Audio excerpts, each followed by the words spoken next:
Por que a pobreza não é espiritual? Você pode querer saber por que se fala tanto em sacrifícios, perseguições e tempos difíceis como sendo coisas necessárias para uma vida espiritual. A história revela que os estimulantes e práticos ensinamentos da Bíblia continuaram sendo observados durante os primeiros séculos depois de Cristo. No entanto, logo depois a religião se secularizou, provocando modificações e divergências nos primitivos ensinamentos de Cristo. Mais tarde, durante a Idade Média, os sistemas feudais asseguraram a fortuna apenas para alguns poucos privilegiados. Naquele tempo, a fim de manter o povo na pobreza e para fazer da privação e da fome uma suposta virtude cristã, o ensinamento de pobreza e penitência era apresentado às massas como o único meio de salvação.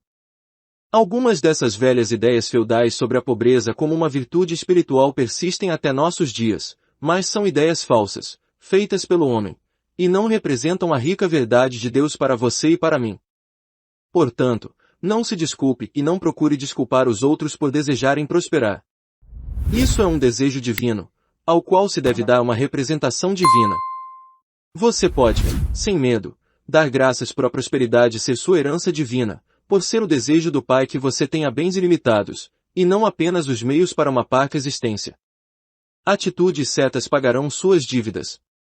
Agora, a fim de ajudar você a ficar seguro quanto às importantes atitudes a tomar para a prosperidade, de que Deus é a fonte da subsistência do homem como Criador deste rico universo e de que, portanto, Ele deseja para você as riquezas do universo, sugiro parafrasear as palavras do Senhor Deus a Moisés: eu me lembrarei do Senhor Deus, pois foi Ele que me deu a capacidade de descobrir riquezas.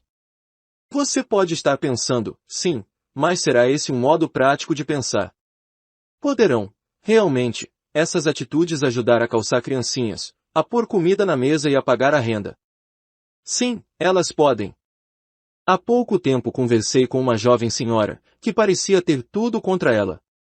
Quando atacada por uma paralisia, seu marido, bêbado, jogador compulsivo, e sem emprego, abandonou-a, deixando-a com vários filhos para sustentar e educar. A casa que tinham estava hipotecada.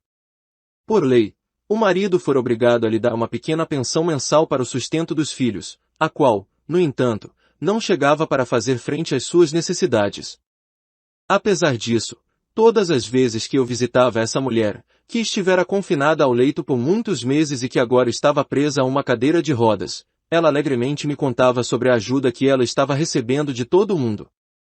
Certa vez ela me contou que tinha ganhado uma enorme quantidade de alimentos enlatados que iria deixá-la suprida por muitos meses, que havia recebido dinheiro de uns parentes que moravam num estado distante para comprar roupas para as crianças, que as contas de seu médico estavam sendo pagas por uma amiga que estava no exterior e que, na verdade, eles não estavam passando por nenhuma necessidade. Ela também tinha ganhado tinta para pintar a parte externa de sua casa e um vizinho já estava ativamente se ocupando disso. Quando lhe perguntei o seu segredo para conseguir tudo isso e como ela tinha podido pagar pontualmente as suas contas, embora presa a uma cadeira de rodas e sem uma renda boa e segura, ela me respondeu que uma determinada prece tinha sido sua grande fonte de força e de suprimento. Todas as vezes que uma necessidade financeira estava iminente, ela meditava sem cessar sobre a seguinte promessa do Salmo 45: cessai, reconhecei que eu sou Deus. Certa ocasião, o pagamento da hipoteca da casa, no valor de $40, estava para vencer. Como ela não tivesse nenhum centavo, começou, mentalmente, a dizer o seguinte: cessai, reconhecei que eu sou Deus. Cessai, reconhecei que eu sou Deus e que estou, agora, tentando resolver essa situação embaraçosa. Por volta do meio-dia ela sentiu uma sensação de calma e parou de meditar. Cerca de 1 hora depois, enquanto uma parente lhe servia o almoço, entrou um vizinho, que colocou algum dinheiro em sua mão, dizendo: estivemos pensando em você na escola dominical. Havia um dinheiro extra na tesouraria e decidimos compartilhá-lo com você. A quantia que ele lhe deram era $40 que estava precisando. Essa mulher, tendo reconhecido Deus como a fonte de seu suprimento, provou que essa fonte nunca desamparava, mesmo nas piores circunstâncias, seja quanto à sua saúde precária, seja quanto ao seu infeliz casamento ou seja quanto à sua instabilidade financeira.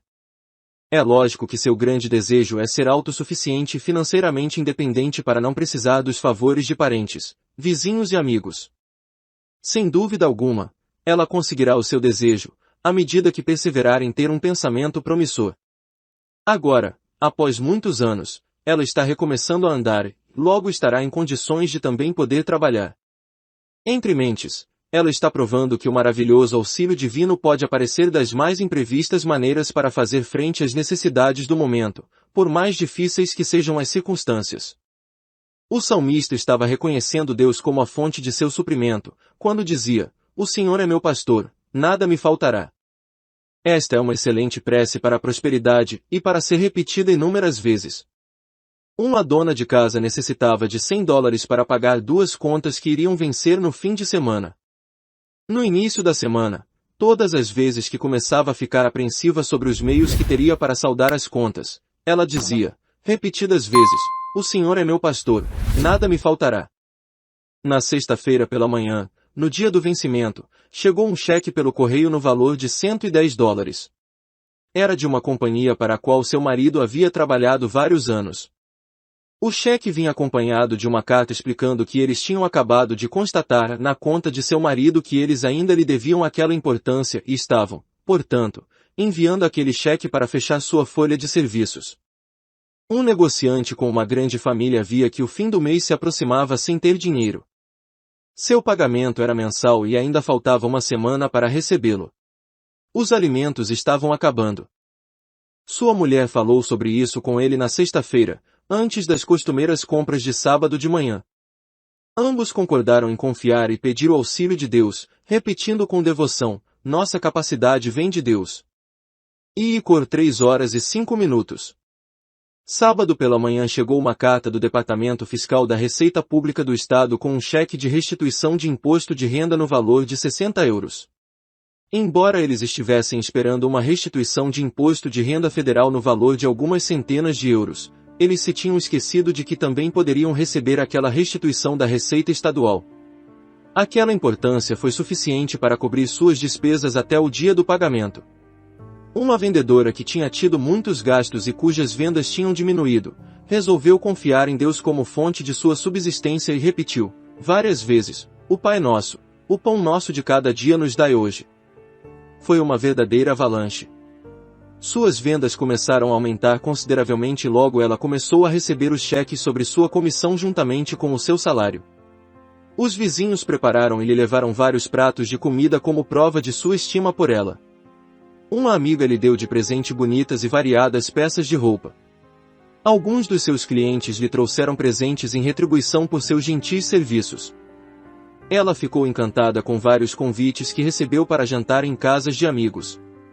Suas preces foram atendidas e ela pôde fazer frente às suas necessidades diárias. Seu pão de cada dia apareceu de muitas maneiras gratificantes.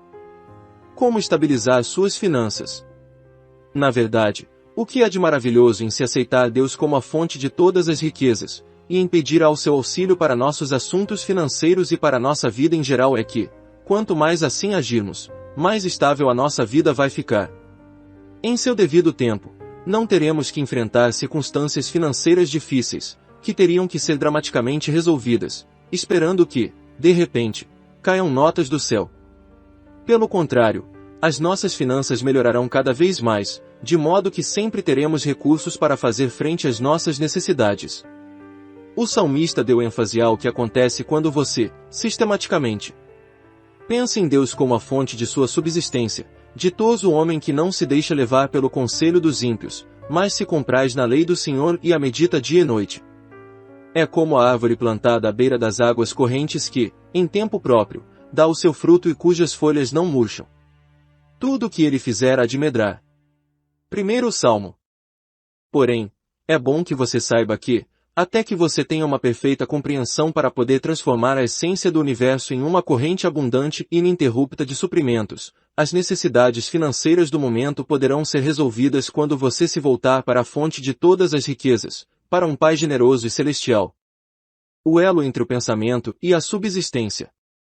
Talvez você esteja pensando, se minha prosperidade advém basicamente de Deus, e se Ele é a fonte de minha subsistência, então por que falar tanto de pensamento promissor?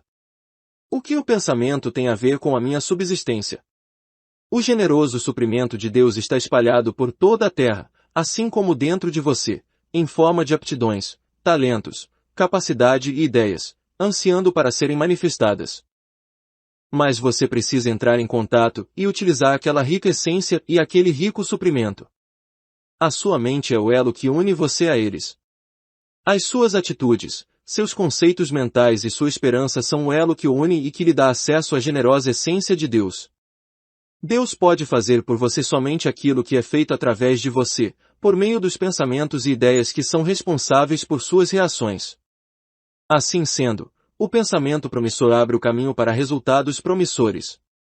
Comece a entrar em contato com a rica e universal essência em volta de você, com a rica essência dentro de você, repetindo muitas vezes: vou avivar as bênçãos divinas que tenho dentro de mim e ao meu redor e serei sempre abençoado com felicidade, êxito e realizações constantes.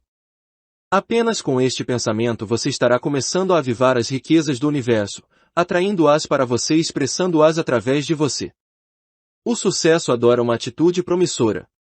Uma outra surpreendente verdade sobre prosperidade é que os seus pensamentos fizeram você como você é, e os seus pensamentos farão de você aquilo que você será, daqui por diante. Quanto mais você compreender isso, mais você aprenderá que as pessoas, os lugares, as condições e os acontecimentos não poderão afastar você da prosperidade e do êxito dados a você por Deus, desde que você, deliberadamente, decida usar o pensamento promissor como seu aliado para o êxito. Na verdade, você descobrirá que as coisas, as pessoas e os acontecimentos que anteriormente trabalhavam contra você começarão a trabalhar para você e com você ou, então, desaparecerão de sua vida, e novas pessoas e novos acontecimentos aparecerão para ajudá-lo a ser bem-sucedido. Esta é a força do pensamento promissor. Alguns entendidos acreditam que um pensamento promissor é mais forte do que milhares de pensamentos de fracasso e que, se duas atitudes promissoras forem sempre mantidas e expressadas, serão mais fortes do que 10.000 atitudes de fracasso. O sucesso adora uma atitude promissora, disto você pode ter certeza. Um pai amoroso parece também adora uma atitude promissora. Naturalmente, outras pessoas a adoram e são atraídas e trabalham para ela. Mais detalhes sobre isto no próximo capítulo. Entre mentes, lembre-se que Deus é a fonte de toda a sua subsistência e entre, então, em contato espiritual com Ele, com a sua essência e com os seus pensamentos generosos, que estão esperando que você tome posse deles. Eu sou o rico filho de um pai amoroso e devo agora aceitar e reivindicar sua imensa riqueza para mim, em cada etapa de minha vida.